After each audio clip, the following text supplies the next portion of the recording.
Let me tell you a peculiar story. It isn't mine. It was told to me by a man who survived a war that ended without him noticing. He said they didn't know the war was over. There was no announcement that reached them. No cheering on the radio, no sudden relief.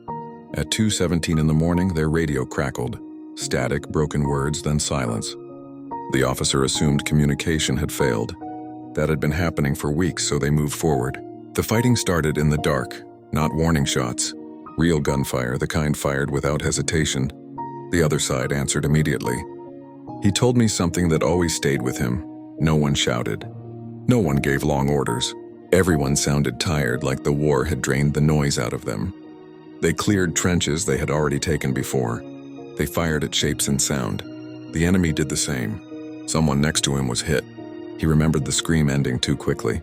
As dawn approached, the shooting slowed, not because either side had won, but because exhaustion was starting to matter more than fear. That was when they saw the enemy soldiers standing in the open.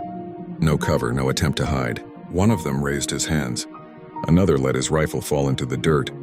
He said his finger was still tightening on the trigger when one of the men shouted something. The words were lost in the distance. Instead, the man pointed at his own wrist, then pointed up at the sky. Moments later, the radio came back to life. The war had ended 6 hours earlier. A ceasefire had been signed. The order had been sent. Celebrations were already happening somewhere else. Everything they had done since midnight should never have happened. They were told to stop firing, and suddenly there was silence. He said that silence felt heavier than the fighting, because when it finally sank in, they understood something terrifying. Everyone who died after the ceasefire didn't die in war. They died after peace had already arrived. Their names were never added to any official list. No speeches were made for them. No medals followed.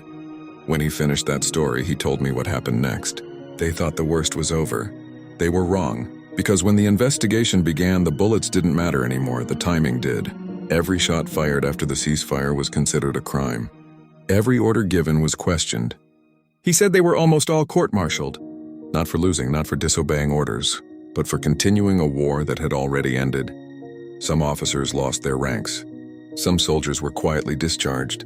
And the ones who died during those final hours, they weren't counted as heroes. They were listed as incidents. He told me that's the part people never talk about. Not how wars begin, not even how they're fought, but how they end, messy, silent, and unforgiving.